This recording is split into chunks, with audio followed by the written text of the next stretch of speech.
दोस्तों, वैसे तो आप शोले फ़िल्म के बारे में बहुत सारी बातें जानते होंगे, पर कुछ ऐसी बातें हैं जो फिर भी रह गई। वो शोले फ़िल्म में बहुत सारे पात्र थे, हर एक पात्र की अपनी कहानी थी। उनमें से एक पात्र थे मेक मोहन साहब, सांभा। अरे ओ सांभा! जी हाँ दोस्तों, आज मैं उनके बारे में आपको कुछ बताऊँगा जो आपने नहीं सुना होगा दोस्तों। मैं कोशिश करता हूँ कि आपके लिए हमेशा कुछ नया लेके आऊँ, कुछ ऐसी जानकारी दूँ जो यूट्यूब पर आपको उपलब्ध ना हो दोस्तों। तो दोस्तों, पहले तो हम ज़िक्र करते हैं उनकी पत्नी का दोस्तों। उनकी पत्नी का नाम मंजरी माखीजानी था दोस्तों। मंजरी जी एक आयुर्वेदिक डॉक्टर हैं। जिस वक़्त मंजरी जी और मेक मोहन साहब की शादी हुई, उस वक़्त ये अफ़वाह उड़ाई गई कि मेक मोहन ने अपने पिता की गर्लफ्रेंड से शादी कर ली। एक मैगज़ीन में ये खबर छपी थी दोस्तों, जबकि सच्चाई क्या थी, मैं आपको बताता हूँ। दोस्तों, सच्चाई ये थी कि मेक मोहन के पिता एक हॉस्पिटल में अपना इलाज करवा रहे थे, जब मंजरी जी से उनकी मुलाकात हुई। मंजरी जी ही मेक मोहन के पिता का इलाज कर रही थी दोस्तों। वहाँ पर मेक मोहन और मंजरी जी की नज़रें मिली, दोस्ती हुई, प्यार हुई, मुलाकातें हुई और आखिर में दोनों की शादी हुई। तो बॉलीवुड में अफ़वाहें उड़ना तो एक आम बात है दोस्तों। ऐसे ये कलाकार थे, मैंने सुना था, एक ज़िक्र सुना था कि साहब वो अपना किसी कैंसर हॉस्पिटल में अपना थायराइड या पता नहीं किस चीज़ को दिखाने गए थे और एक मैगज़ीन में ये खबर छाप दी गई कि उनको कैंसर हो गया साहब। अब मेरे को उनका नाम तो याद नहीं है दोस्तों, पर ये खबर छप गई और उसके बाद बॉलीवुड में अफ़वाह मच गई। किसी ने उन्हें देख लिया और अफ़वाह फैला दी कि साहब इनको तो कैंसर है। अब बेचारों के साथ ये हुआ कि उन्हें फ़िल्मों में काम मिलना ही बंद हो गया और उनका जो कैरियर था वो तबाह हो गया, सिर्फ़ किससे? एक अफ़वाह से दोस्तों। तो बॉलीवुड है साहब, यहाँ पे किस्से बनते हैं, बिगड़ते हैं, किसी की किस्मत चमक जाती है और कोई बिल्कुल ख़त्म हो जाता है दोस्तों।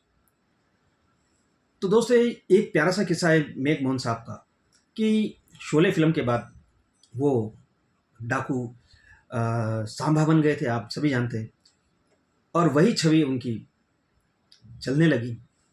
तो दोस्तों, एक उनके मित्र थे जो जयपुर से मुंबई गए थे उनसे मिलने के लिए दोस्तों, और वो किसी और जगह पे ठहरे हुए थे।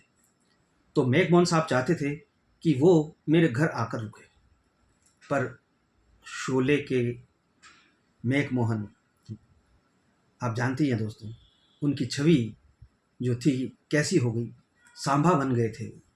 आम पब्लिक में सांभा करैक्टर छप गया था। तो उनके दोस्त ने उनके घर जाने से मना कर दिया और उन्हें अपने दोस्त की यहीं बुलवा भेजा कि यार ऐसा करो, मैं तुम्हें एड्रेस भेजता हूँ, तुम यहाँ पे आ जाओ।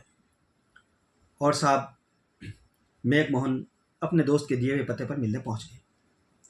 पहुँचे, वहाँ पे उन्होंने टिंग डोरबेल बजाई, अंदर से गेट खुला और एक महिला ने ये दरवाज़ा खोला और जैसे ही उन्होंने गेट पर सांभा को देखा, उनके होश फाख्ता हो गए दोस्तों और वो चिल्ला कर भागी, अब बचाओ बचाओ बचाओ, डाकू आ गए, घर में चोर आ गए। पूरा मोहल्ला इकट्ठा हो गया दोस्तों और मेक मोहन साहब को यानी सांभा को पकड़कर कूटने ही वाले थे मोहल्ले वाले कि जितने में उस पब्लिक में से किसी ने उन्हें पहचान लिया और कहा कि साहब ये तो शोले के एक्टर हैं, कोई डाकू वाकू नहीं है, इन्होंने उस फिल्म में काम किया था, सांभा है ये। तब लोगों को समझ में आई और लोगों ने उन्हें छोड़ दिया। और दोस्तों, मेक मोहन अपने उस दोस्त से मिले भी नहीं, वहाँ से फुर्र भाग गए और दोबारा कभी उन्होंने इस दोस्त से मुलाकात ही नहीं की दोस्तों। तो जो सिनेमाओं में जो करैक्टर लोगों पर छप जाता है वही आम हो जाता है पब्लिक के अंदर दोस्तों। किस्सा है आम हो गए हमारे नाम। तो ये किस्से थे मेक मोहन साहब के दोस्तों, बड़ा ढूंढ के लेके आया हूँ आपके लिए। कैसा लगा ज़रूर बताइएगा। शोला तो आप सबने देखी होगी और मेक मोहन साहब तो वैसे अब रहे नहीं हमारे बीच में दोस्तों, पर उनकी यादें, मतलब कहा जाता है कि जिसने शोले फिल्म में काम किया उसने अंत तक शोले के नाम की रोटी खाई, और ये सच बात है दोस्तों। फिल्म इतनी शानदार थी कि हर पात्र हर जगह अपना नाम कमा गया दोस्तों। तो ये किस्सा था मेक मोहन साहब और शोले फिल्म का। कैसा लगा मुझे ज़रूर बताइएगा दोस्तों। फिर मिलते हैं अगले किसी किस्से में किसी और कलाकार के साथ में। तब तक इजाज़त दीजिए दोस्तों।